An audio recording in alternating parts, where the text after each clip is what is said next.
session last week, we talked about maybe a little bit of homework, and I really like to kind of address that in the beginning of the session. Okay. We had spoken about some of the negativity that you're carrying around about yourself. So I wanted to have you write a few words about yourself. I kind of surmise that they might be a little bit negative, and I'd like to kind of work on reframing that. Okay. So maybe as we go along through the words, some of the emotion behind it we could talk about. Okay.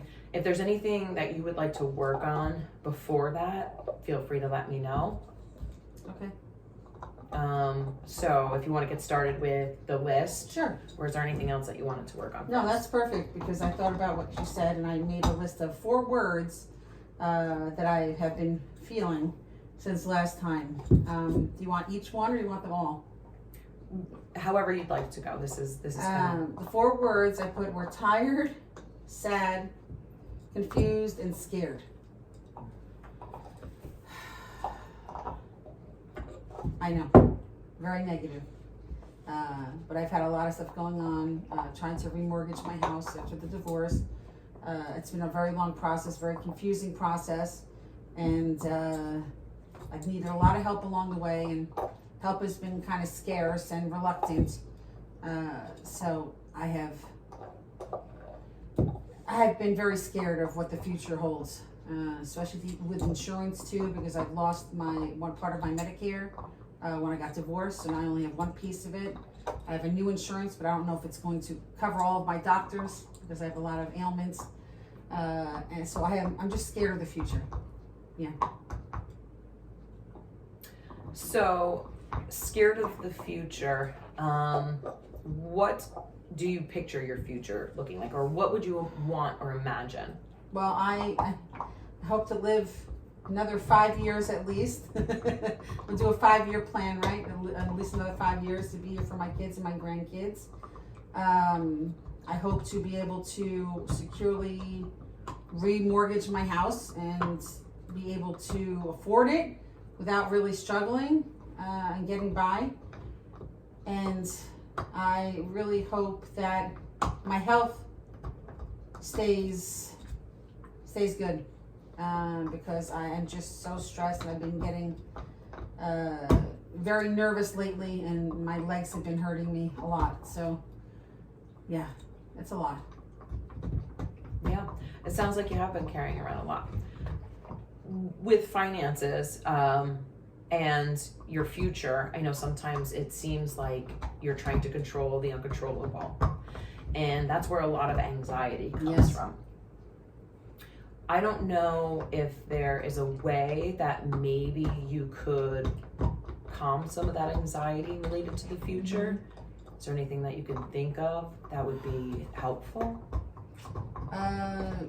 Besides medications? Well, there are a lot of, where I live, there are a lot of events and things I could be part of, but I get nervous to kind of be a part of it because I don't like when all eyes are on me. I'm very uncomfortable in a setting where there's too much attention on me.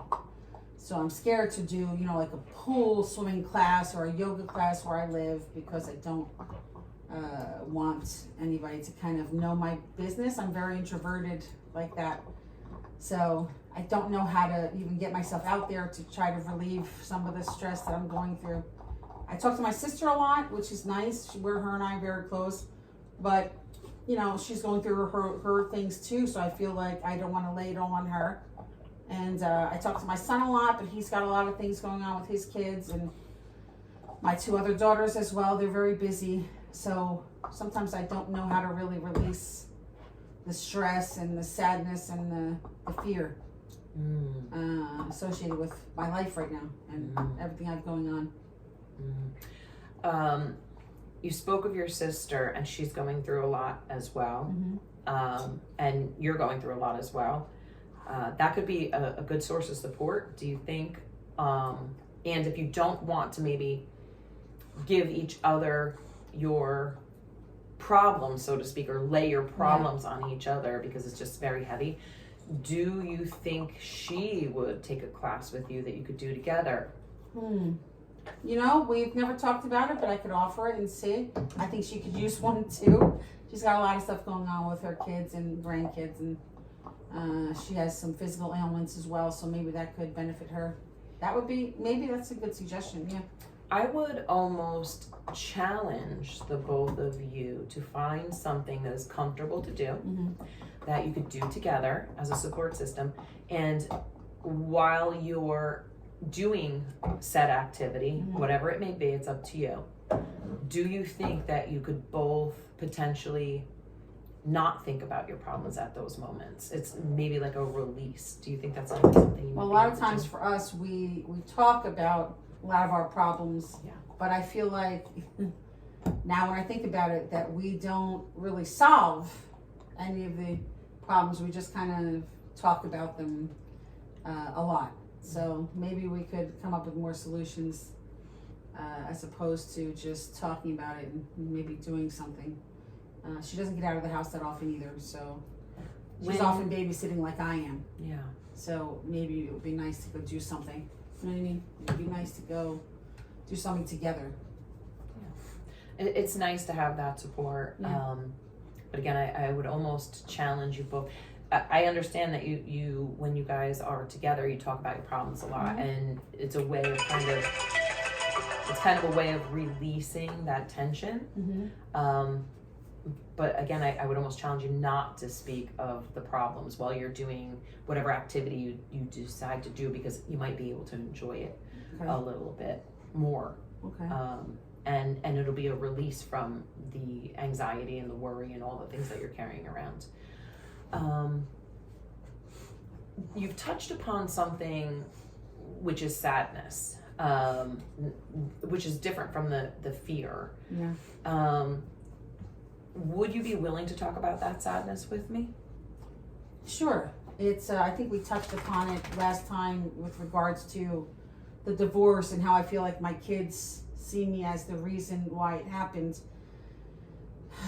I feel like much has not changed on that front. But I think that in the future it could. I just don't know if it's a possibility at this point. Right. Here. The thing that I'd like to maybe work on this week with that sadness is if you'd be able to almost write a letter, to your family and address the sadness in a way that is really open and honest, how you would like to address it. Okay. We can read that letter together and start to reframe some of that sadness. A lot of times we may put a lot on ourselves that other people can't see outside. So in an effort to work out your feelings and be owning your own feelings, we could go through that letter together. Does that make sense? Would it be a letter to what I would wish to say? What you would wish to say, what you would wish to say that you may not be addressing and just keeping inside. You're taking a lot on yourself. About all my feelings, about how I feel like they think they see me. Yeah. Okay. Does that make And sense? then what do I do with that? Do I just hold on to it or just bring it to the next session? If you're willing to bring it to the next session. Okay. I think sometimes when we see something on paper, it helps to make more sense of it. Okay. I can do that. That sounds like a good first step. That sounds good. I appreciate that. Yeah. And if it's something that you would wish to share at some point, you could choose to do so. If it's something that you would just want to rip up, you could choose to do that too. But I always like to, at the end of every session, just come up with a plan for our next session to keep progress moving forward. Okay. I think it's really important that when we are in a therapeutic setting, to make the most of the time to help you feel better and make a plan to move forward. All right. So just the letter for now. Just a letter. Okay. Sounds good. Yeah, I mean, unless there's anything else that you want to add to it, if you have any other kind of workshopping ideas.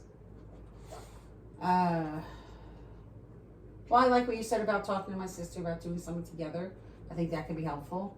And you know, I thought about writing a letter to the kids about my feelings, but I never really thought about sharing with anybody. So maybe that would be a good thing to share it with you. I think I like that. Okay. I appreciate that. Of course, absolutely. And again, it's something in time you will start to reframe maybe some of the negative emotions that you feel, because sometimes when we have negative feelings, we project that on other people. So if we can reframe the negativity and find more strengths, then you'll start to feel better about other situations, right? The sadness, the fear, the anxiety, all of these little pockets of emotions that we're having. We'll be able to just, you don't want to work on everything at once. Obviously, if we could, a magic wand, that would be amazing. But a little bit at a time, if we reframe and we have more insight into how we're feeling and the reason why we're feeling that way, we can start to untangle a lot of those emotions. Okay. Okay.